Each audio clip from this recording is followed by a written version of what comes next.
Ok, ce shiur est dédié à l'Ilui Neshama, donc l'élévation de l'âme de Michel Sarah Batester Zichona Libracha, de mémoire bénie. On va parler aujourd'hui un peu de ce qu'on appelle le Lashon HaKodesh. Le Lashon HaKodesh, littéralement, c'est la langue sainte. C'est la langue avec laquelle Dieu écrit la Torah. C'est la langue avec laquelle Dieu s'exprime. Dieu parle aux prophètes. Am Israël, 48 prophètes et 7 prophétesses. Dieu leur parle. En quelle langue il leur parle? En français, en anglais, en allemand? En Lashon HaKodesh. C'est pas de l'hébreu. La Torah, on va dire l'hébreu moderne, ressemble à 99% à l'hébreu qu'il y a dans la Torah, à Lashon HaKodesh. Mais il y a beaucoup d'apports en hébreu moderne qui sont d'apports étrangers, aujourd'hui d'anglais, encore un peu même de français, de grec, d'araméen. La Lashon HaKodesh, la langue sainte, c'est celle qui est donc avant toutes ces langues-là, et celle avec laquelle donc la Torah est écrite, et Dieu s'exprime. Maintenant, qu'est-ce que nous prétendons?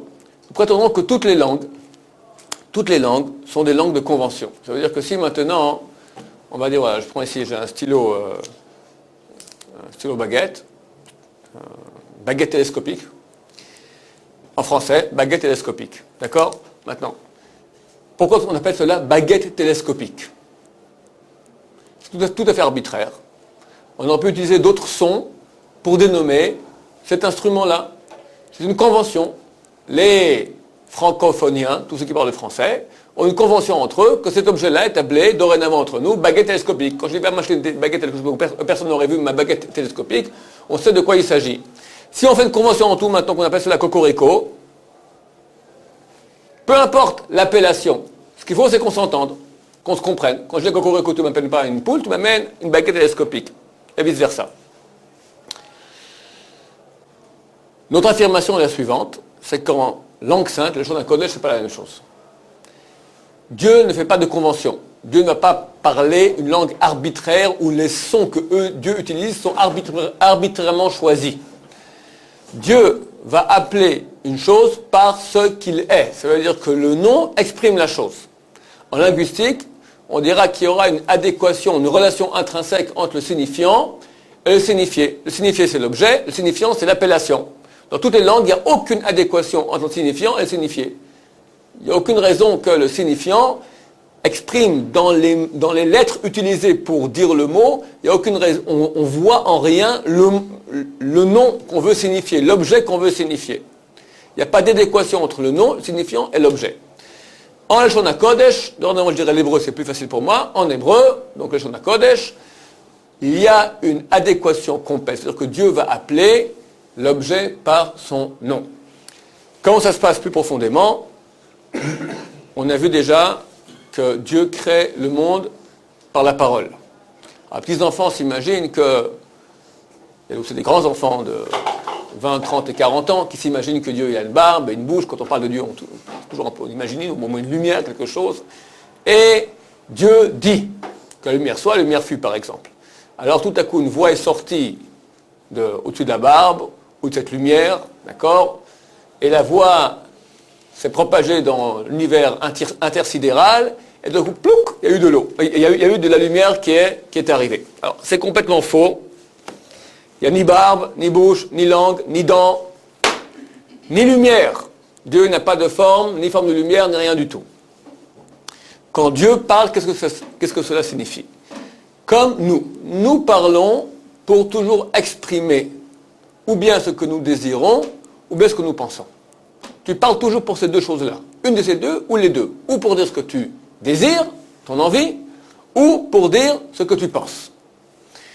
C'est une expression. Comme on dit en français, expression, il y a le suffixe ex veut dire sortir à l'extérieur. Je vais exprimer, ce qui est à l'intérieur, je vais le sortir à l'extérieur. Dieu, avant de créer le monde aussi, il a une volonté, il a un désir, c'est un but. Il a une pensée, c'est un comment. La troisième étape sera l'expression de son but et de sa pensée, la réalisation, le passage entre la pensée et le désir qui sont au niveau potentiel, au niveau réel, l'application réelle, la réalisation de ce qu'il avait en pensée et en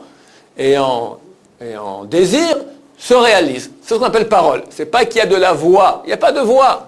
Il y a une réalisation de la pensée de Dieu et du désir de Dieu. C'est pour ça qu'en hébreu, en la Shon Kodesh, comment est-ce que nous appelons objet? Comment on dit objet? Davar. Davar. Davar signifie en hébreu objet, signifie aussi quoi en hébreu? Parole. Elo Dvarim, commence le livre de Dvarim, le 5e livre de la Torah. Elo Dvarim, Asher Diber Moshe. Voici les paroles qu'a dit Moshe. Davar, c'est à la fois parole, à la fois chose. Pourquoi? Parce qu'effectivement, toutes les choses sont des paroles. Toutes les choses qui nous entourent, ce sont des paroles. Ça veut dire quoi? Ce sont des réalisations, des réalités du désir, de la pensée de Dieu. Il n'y a rien dans le monde qui aurait pu être si Dieu ne l'avait pas pensé, ne l'avait pas désiré. Dieu a désiré, Dieu l'a pensé, il fallait encore le réaliser. Réalisation égale parole. Donc tu as maintenant des paroles. Nous sommes tous une parole. La Shiva, une vraie cacophonie. Tu rentres dans le Beth Midrash, tu entends une cacophonie terrible. C'est toutes les paroles, d'accord? C'est tous les gens qui sont là, toute la réalité qu'il y a ici, ce sont des paroles de Dieu. Deuxième terme qu'on dit en hébreu pour dire objet, chefetz. Chefetz signifie objet en hébreu. Que signifie le mot chafetz? Aussi en hébreu, synonyme du mot désir. Nous sommes entourés de désir.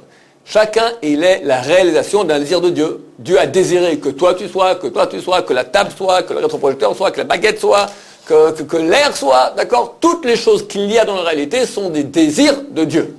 Donc on appelle cela chafetz, ou davar, ou parole, ou désir. Comment cela se passe plus profondément? En la Shon Kodesh, il y a 22 lettres. Ces 22 lettres, ce sont 22 forces divines. Dieu veut, mais Dieu va créer le monde, sa parole, donc on va dire son désir, sa pensée, va s'exprimer par 22 forces différentes. Et Dieu va combiner ces forces ensemble de façon différente chaque fois pour réaliser une chose différente. Dieu voudra par exemple créer un arbre. Etz, en la Shon Kodesh, en hébreu, Etz, c'est l'arbre. Comment il va faire? Alors il va utiliser deux forces. La force Aïn et la force Tzadik. Il y a 22 forces, il y a 22 lettres en hébreu qui correspondent aux 22 forces. Il va utiliser la force Aïn, la force Tzadik. D'ailleurs, comment est-ce qu'on dit lettre en hébreu? On dit Hot. Ça veut dire quoi Hot en hébreu aussi? Signe. Pourquoi est-ce que la lettre égale signe? Parce qu'elle vient, c'est un signe, c'est pas la chose. Un signe, c'est le signe d'une autre chose. Le signe vient toujours signifier, c'est un signe d'une autre chose. Quelle autre chose? La lettre est un signe d'une force divine. Aleph correspond à la force divine. Aleph, Bet à la force divine. Bet, etc., etc. Quand nous avons en la Shon Kodesh un mot, par exemple, Etz, l'arbre, ça signifie que cet arbre-là était la combinaison de deux forces divines. La force divine Aïn, la force divine Tzadik. Dieu a combiné dans cet ordre-là d'abord Aïn et après Tzadik. Ça a créé l'arbre. Ça veut dire que l'arbre n'est pas appelé Etz comme ça de façon arbitraire. Il y a ici une réalité. Le nom exprime ce qu'il est. Il ne peut que être Aïn ou Tzadik. Sinon, c'est pas ça, c'est autre chose. Bien sûr, dire une chose pareille, c'est extrêmement osé. C'est pas arbitraire, mais c'est très osé.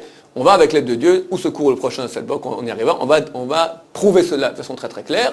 Et nous sommes la seule langue au monde qui a donc cette relation intrinsèque, cette adéquation entre signifiant et signifié. Ça veut dire que théoriquement, et je souligne bien théoriquement, si je veux maintenant enseigner l'hébreu à un chinois, on va dire d'abord si je veux enseigner le français à un chinois, qu'est-ce que je dois faire? Alors je dois enseigner aux chinois tout le vocabulaire français, au moins quelques milliers de mots, la prononciation de chaque lettre, avec le bon accent, parce qu'en chinois c'est un peu dur de prendre l'accent, il y a l'accent aigu, accent grave, accent circonflexe, parce que c'est des accents différents, c'est très dur pour un chinois d'arriver à dire cela bien comme il faut. Pour un israélien aussi, tu vois, les israéliens, ils sont il y a le on-n, en-en, en-an, un, un ou in, ils perdent la tête complètement, d'accord? C'est très très difficile. Alors aussi pour un chinois, il faut lui enseigner tout cela. Ou peut-être pour eux, c'est un peu plus facile. Ching, chang, ils sont un peu habitués. Mais en hébreu, c'est beaucoup plus dur ici en hébreu. Il faut lui enseigner donc toute la syntaxe, tout le vocabulaire, toute la grammaire, toutes les lois de conjugaison. Et à la fin, notre bonhomme chinois, il sait parler le français. Théoriquement, et je ressouligne bien théoriquement, pour enseigner la Shon Kodesh à un chinois, c'est pas compliqué. Il faut lui enseigner le sens des 22 lettres. Le sens des 10 voyelles, il y a 10 voyelles, l'ordre, et lorsque ce chinois verra un mot qu'il n'a jamais vu auparavant de sa vie. En hébreu, il voit par exemple le mot Etz, dont on a parlé maintenant, l'arbre. Il sait Aïn. Etz, c'est donc combinaison de deux forces, la force Aïn, la force Tzadik. Il sait, je vais expliquer bien, c'est quoi le sens de la lettre Aïn. Ça correspond à quelle force exactement, qu'est-ce que c'est comme force divine. Quelle réalité correspond le Aïn. Il connaît la réalité de la lettre Tzadik, il combine les deux, il me dit, certainement, ce mot-là signifie arbre. Il ne l'a jamais appris par corps. Il le sait en voyant les lettres. Pourquoi ce n'est que théorique et non pratique? Parce que pour connaître de façon totale, complète et profonde le sens des lettres, c'est impossible aujourd'hui. Très rapidement, dans le sens des lettres, nous allons arriver dans les essences profondes de la création. Il faut comprendre que le nom d'une chose va évoquer sa finalité. Qu'est-ce que c'est? Et le nom que Dieu a donné à la chose, c'est donc qu'est-ce que c'est dans son but divin, ce que Dieu voulait maintenant de l'arbre, dans le plan de la réalité des arbres de l'univers, pour arriver à la finalité de l'univers. Donc on parle toujours extrêmement profonde.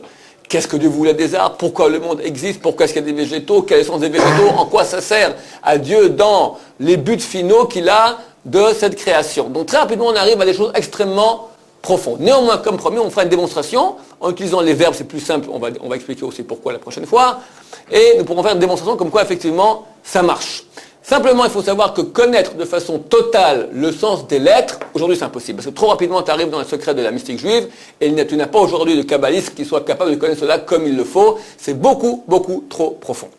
Néanmoins, on peut nous un peu voir un tout petit peu et on va commencer à étudier un peu ces choses-là. Alors d'où nous pouvons apprendre le sens des lettres juives? Il y a quatre sources qui vont nous indiquer le sens des lettres. Très souvent, nous verrons que chaque source va donner un sens différent pour la même lettre. Mais en fait, en grattant un peu plus, en approfondissant, nous verrons que les quatre sens qui ont l'air à prime abord tout à fait différents convergent tous vers le même point. Parce qu'une entité, elle a plusieurs facettes, et ce sont plusieurs facettes différentes de la même entité. Simplement, il faut bien définir de quelle entité il s'agit. On va donner quelques exemples. Alors, quelles sont les quatre sources qui vont nous indiquer le sens des lettres juives? Première source que nous avons, c'est la première fois où nous verrons dans la Torah, la source de tout c'est la Torah, la première fois où nous verrons dans la Torah, la lettre qui nous intéresse en tête de mot. C'est pas pour rien. La tête, toujours, elle a une primauté par rapport au reste des lettres d'un mot. La première lettre, elle a une importance. La première fois où je verrai la lettre qui m'intéresse en tête de mot, ce mot-là m'indique le sens de la lettre. Alors, si je vous dis maintenant, par exemple, la première fois on verra la lettre bête en tête de mot dans la Torah, c'est dans quel mot? Bereshit.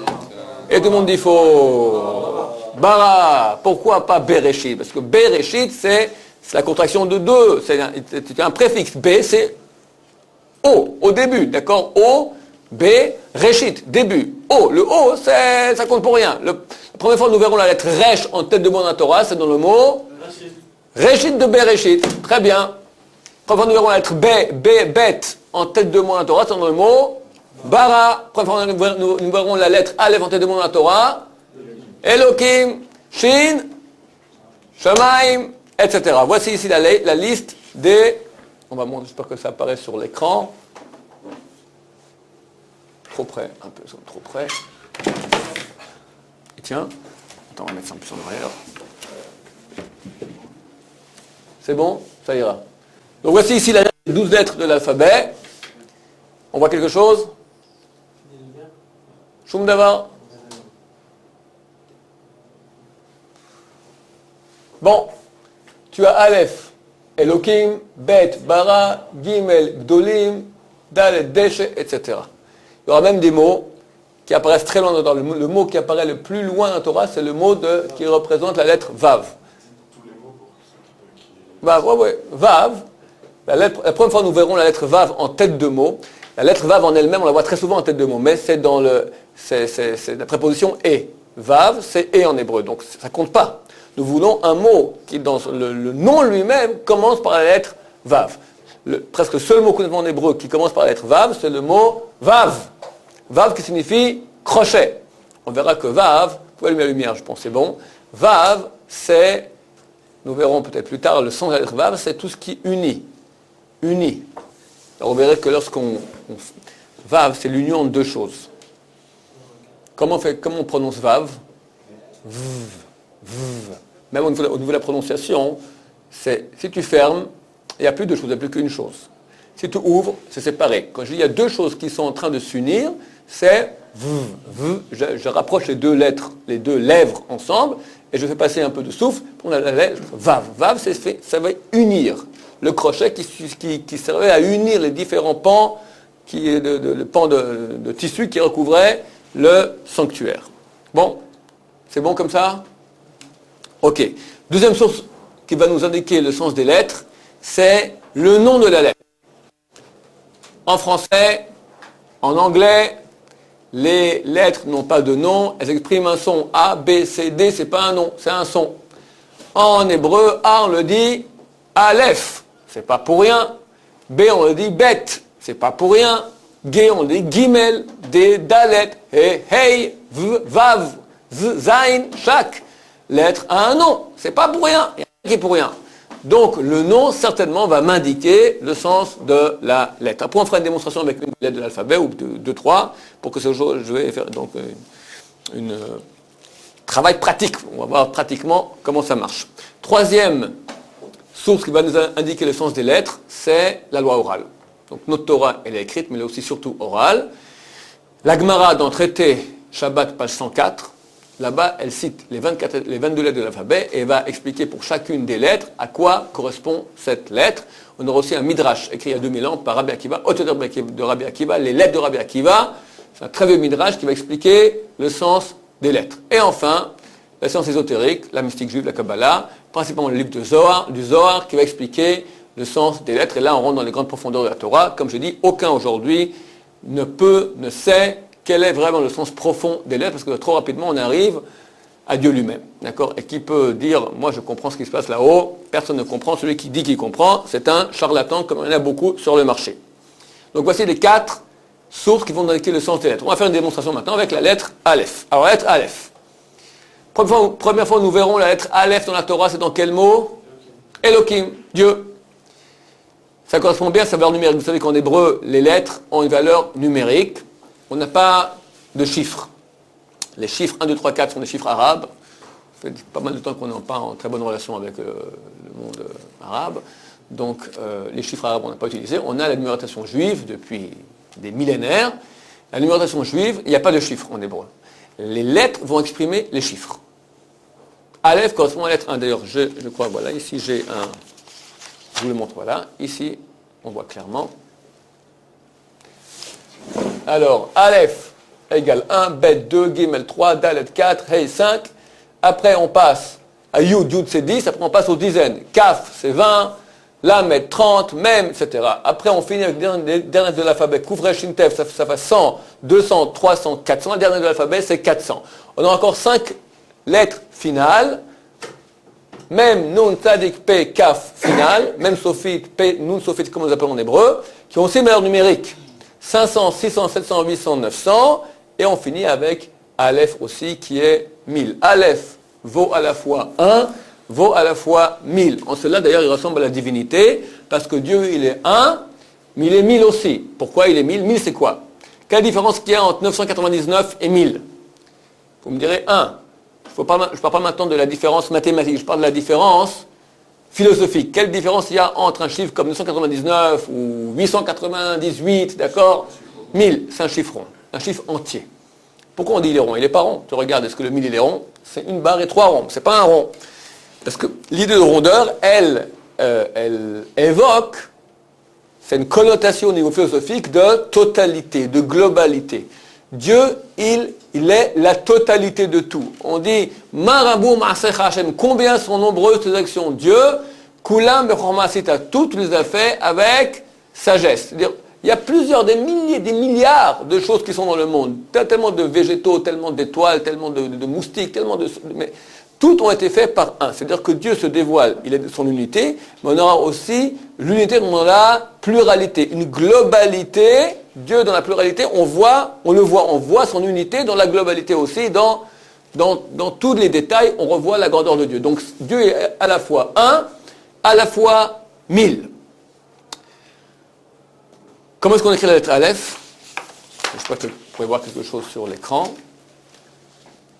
On voit quelque chose? Toujours pas? Ok.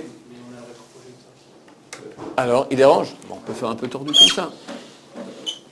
C'est mieux comme ça? Très bien. Alors, Aleph s'écrit une barre, c'est un vav, avec un yud au-dessus à l'endroit, un yud au-dessous à l'envers. L'heure numérique du vav, c'est combien? 6? 10. 10, combien ça fait? 26. Égal nom de Dieu, que je n'ai pas écrit ici, qu'on n'a pas le droit de l'écrire.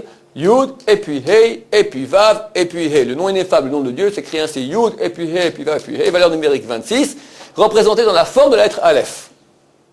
Maintenant, Aleph, cette lettre-là, on l'exprime Aleph. Aleph. Comment on l'écrit? Je n'ai pas écrit ici, je vais vous l'écrire là. Ici. Très bien.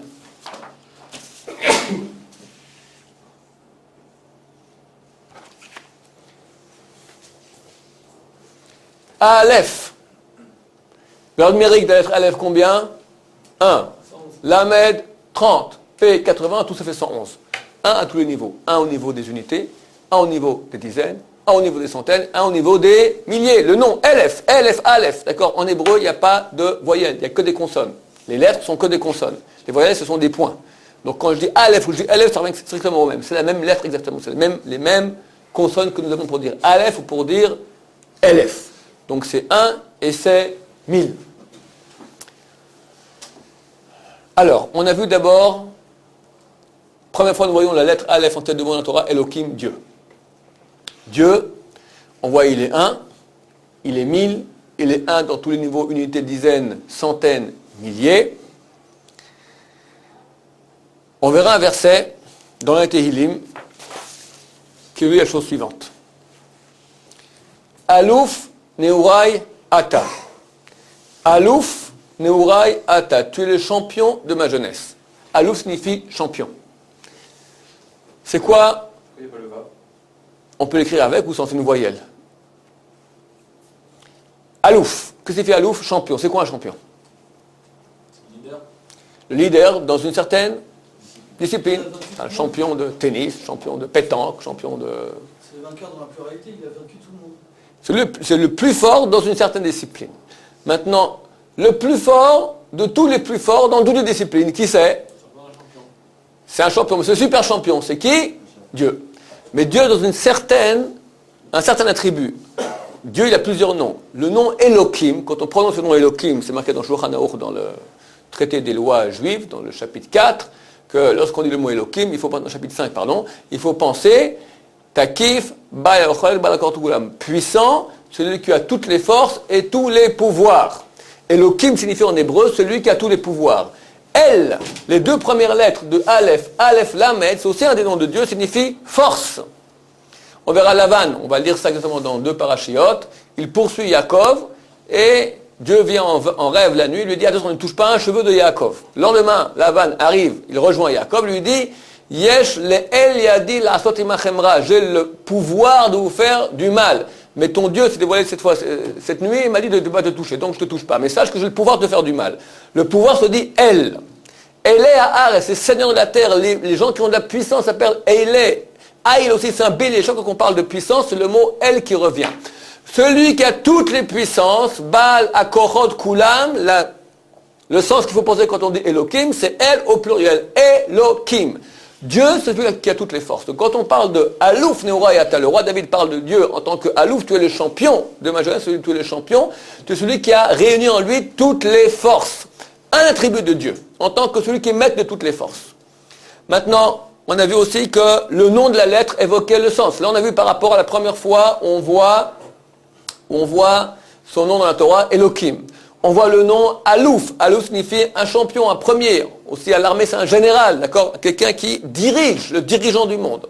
Il y a encore un autre aspect, ça on le voit dans la Gemara Shabbat 104, qui nous dit que la lettre Aleph vient du mot, comme on voit un verset, Va a Alephra Chochma. Je t'enseignerai la sagesse. Dieu en tant que source de sagesse. Va'alefra signifie je t'enseigne. On voit que c'est une conjugaison de la racine Aleph. Quand on apprend l'hébreu, à Oler Hadash, un nouvel émigrant, il va apprendre l'hébreu où? À l'Ulpan. Ulpan, c'est les mêmes lettres. Aleph, Lamed, P. Ulp, d'accord? Aleph, tu rajoutes un nun. C'est un substantif. Ulpan signifie enseigner. Les Aleph signifie enseigner. Dans la Gemara, tu l'as sans ça ce mot. Yalfuta, Mina Yalif, d'où tu apprends cela, d'accord? Aleph signifie enseigner. Dieu en tant que celui qui va m'enseigner à parler avec sagesse, celui qui me donne la sagesse. La sagesse, elle est où? Elle est d'origine divine. D'accord? On a la raison, chose que les animaux n'ont pas. En cela, nous sommes différents des animaux. On a la raison qui nous permet de connaître Dieu et de pouvoir enseigner Dieu, d'enseigner la sagesse sur terre. Mais cette sagesse, elle provient de Dieu. D'ailleurs, la lettre, le mot Aleph, enfin, le mot qui exprime la lettre Aleph, d'accord? Aleph, Aleph, comment on l'écrit? Aleph, Lamed, P. Est-ce que je vais marquer ici, autre part? Je vous dis oralement.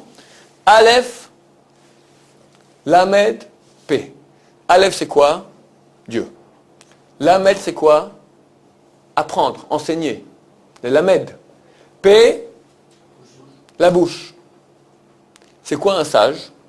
C'est celui qui parle de façon sensée, intelligente. Dieu lui a enseigné et il parle avec sagesse. Aleph, Dieu. Lamed le enseigne. P, la bouche, à parler avec sagesse. Aleph signifie Dieu en tant que celui qui nous enseigne à parler avec sagesse.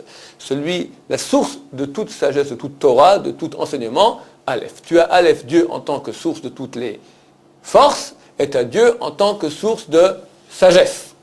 Donc on voit qu'à tous les niveaux, au niveau de la forme de la lettre, au niveau de la valeur numérique de la lettre, au niveau de la prononciation de la lettre, au niveau de la première fois qu'on le voit dans la Torah, au niveau de la loi orale, à tous les niveaux, la lettre Aleph, elle correspond à Dieu, mais dans des aspects différents.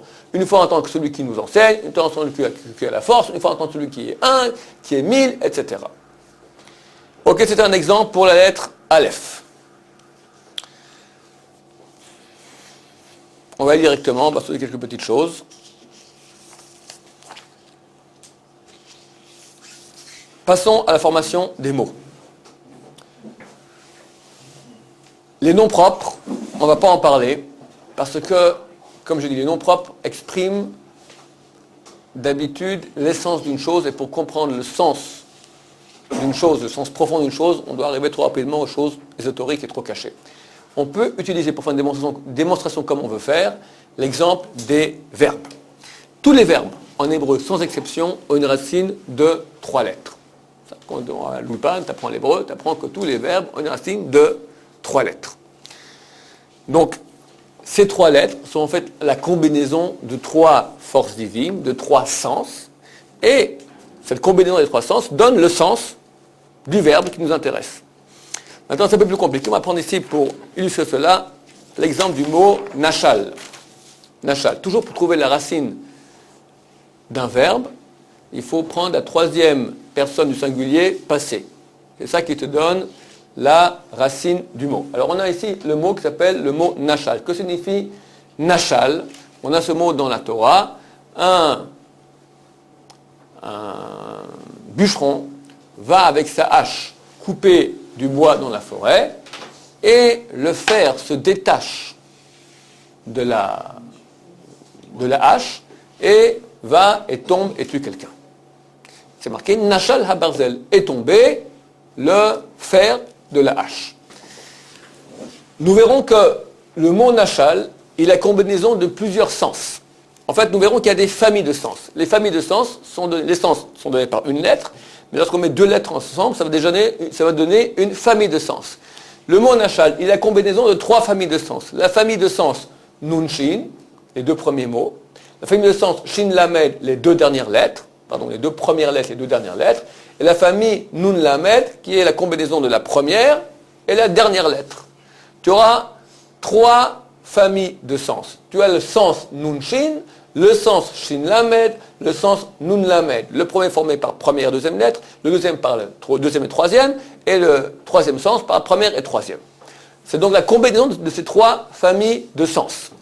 Quel est le sens de la famille Nun Shin? Tous les mots en hébreu, qui commence par Nun Shin, parle de tomber. On a par exemple le mot Nachar. Nachar, mais tomber en se détachant. C'est quoi Nachar? On dit les cheveux tombent. Je ne sais pas qui tombe. Quand je vois un cheveu qui tombe comme ça, je ne dis pas Nachar, je dis Nafal. Nachar veut dire qu'il a quitté mon crâne chevelu et il est tombé. On dit que les feuilles sont noshrim. Alim, noshrim. Les feuilles tombent, mais en se détachant. Donc le fait de se détacher. Le fer de la hache, il se détache. Oui. Parce qu'il y a un lien avec l'aigle qu'on dit Nécher. Absolument, mais quand tu parles de nom propre, il faut faire attention de quoi on parle. C'est certain que Nécher, toujours il descend, c'est vraiment l'oiseau par excellence qui est en haut et se détache d'en haut et hop, il tombe sur sa proie. Mais encore une fois, quand on parle des noms propres, on doit arriver dans des considérations beaucoup plus profondes. On ne va pas trop en parler. Ensuite, c'est la famille aussi, Nun Lamed, dans lequel nous avons en première et dernière lettre, Nafal. Tous les mots en hébreu qui commencent par Nun finissent par Lamed, expriment l'idée de tomber. Nafal, parce que ça se détache, mais ça peut se détacher et monter, ça peut se détacher et tomber. Là, c'est tomber et ça tuer quelqu'un. Nahal, c'est quoi Nahal? C'est un courant d'eau qui descend. Nazal, ça a coulé. Très bien. On va voir tout de suite, toute une famille entière. Ensuite, on a le mot, les deux dernières lettres sont formées par la famille Kachal. En hébreu, les mots qui terminent par Shin Lamed sont dans le même sens que Kachal. Kachal signifie quoi? Trébuché, raté, Nirchalti, j'ai raté mon bac, Nirchalti, j'ai raté mon permis de conduire, j'ai trébuché, je suis tombé, d'accord? En trébuchant, on parle ici d'une notion très importante qui est la notion qui est de façon non préméditée. Parce que si le bûcher, il prend la hache, d'accord, et il sait très bien qu'en donnant un petit coup comme ça, le fer de la hache va se détacher, il vise comme ça et hop, s'il tue quelqu'un, dans ce cas-là, il n'est pas considéré comme homicide involontaire, il est considéré comme homicide involontaire, comme homicide volontaire, c'est un assassin. On parle de cette notion-là est très importante, Nachal la Barzel, on parle ici d'homicide involontaire, la sentence est tout à fait différente. L'homicide volontaire, c'est une certaine sentence, l'homicide involontaire, c'est une autre sentence.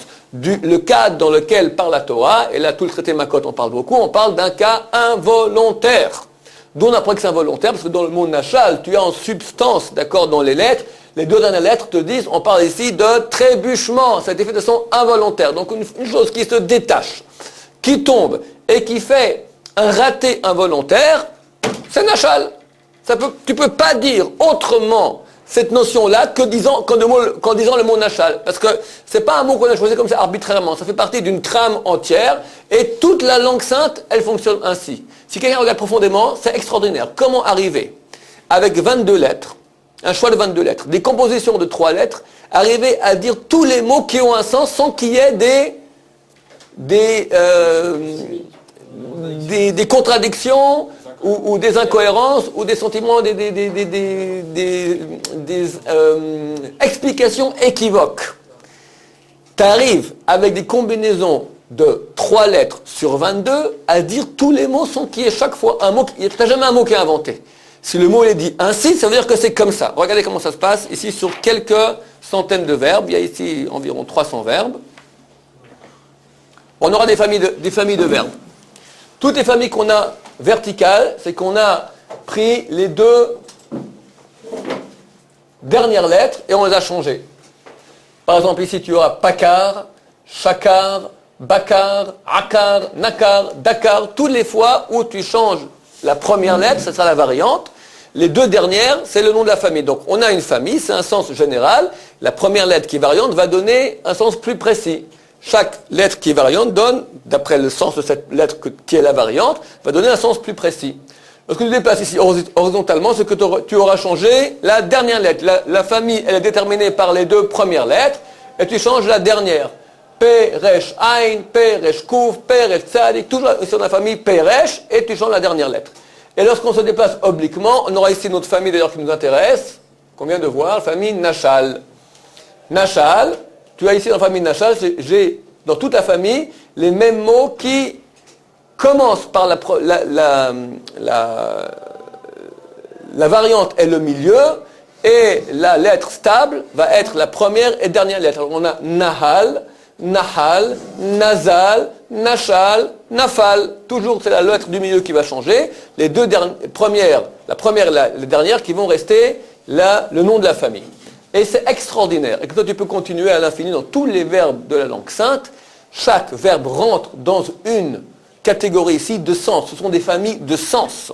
Tu ne peux pas avoir un mot en hébreu qui ne rentre pas là-dedans. C'est la seule langue au monde qui fonctionne comme ça. Maintenant, pour montrer que ce n'est pas arbitraire, on n'a pas le temps. La prochaine fois, c'est l'heure ? Il est 7 heures. Alors la prochaine fois, on va faire une démonstration, on prendra une des familles ici, on va définir bien le sens de deux des lettres, bien comprendre comment on définit leur sens, et on verra que c'est systématique avec, si on a deux lettres qui donnent une famille, on ne peut pas avoir de mots dans cette famille qui n'a pas ce sens aussi. Et on verra que on prendra une quinzaine de verbes qui proviennent de la même famille, on verra que c'est unique dans toutes les langues, seul en hébreu, en langue sainte, on pourra faire une démonstration comme quoi c'est pas une langue arbitraire, mais effectivement une langue essentielle. Baruch Adonai, Amen.